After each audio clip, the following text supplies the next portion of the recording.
नमस्कार। पिछले वीडियो में हमने प्रमुख उपनिषदों पर चर्चा की थी, लेकिन आज हम 13 प्रमुख उपनिषदों पर गहराई से चर्चा करेंगे। चूंकि यह विषय बहुत विस्तृत है, इसलिए इसे 2 भागों में बांटा गया है। आज के इस एपिसोड में हम पहले 6 प्रमुख उपनिषदों पर चर्चा करेंगे। ध्यान से सुनिए, क्योंकि इनकी शिक्षा आपकी जिंदगी को एक नई दिशा दे सकती है। तो चलिए शुरुआत करते हैं। पहले आता है ईशा उपनिषद, जो लघु लेकिन बहुत ही गहरा उपनिषद है।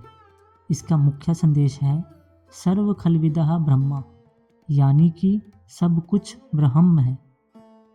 इसका अर्थ यह है कि संसार की हर वस्तु में ईश्वर का वास है।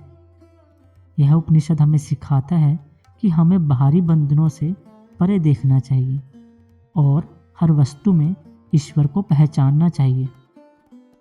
दूसरा है केना उपनिषद, जो आत्मा और इंद्रियों की शक्ति के रहस्यों पर आधारित है। इसमें प्रश्न उठता है, किसके द्वारा हम सोचते हैं, किसके द्वारा हम देखते हैं।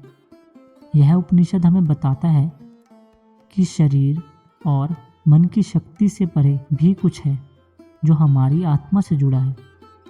फिर आता है कठ उपनिषद, जिसमें नचिकेता और यमराज के बीच का संवाद का वर्णन है। यह उपनिषद हमें मृत्यु और आत्मा के अमरत्व की समझ देता है। नचिकेता के धैर्य और यमराज से मिले ज्ञान के माध्यम से यह सिखाया गया है कि मृत्यु के बाद भी आत्मा अजर और अमर रहती है। फिर आता है प्रश्न उपनिषद।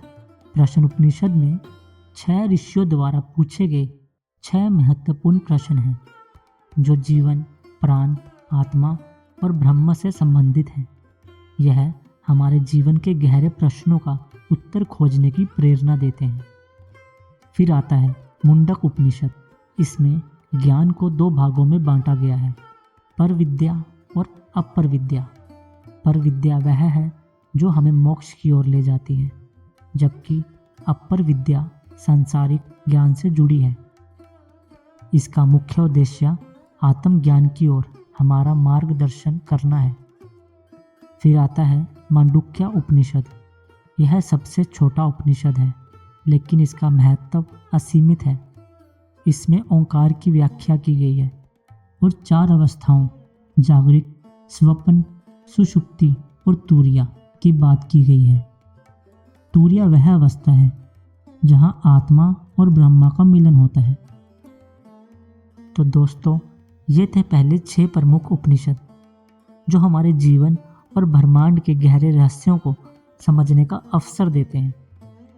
अगर आपको यह एपिसोड पसंद आया हो तो अगले एपिसोड के लिए जुड़े रहें, जहां हम बाकी के 7 उपनिषदों पर चर्चा करेंगे। तब तक के लिए हमारे चैनल को सब्सक्राइब करें और इस ज्ञान को शेयर करना ना भूलें। धन्यवाद।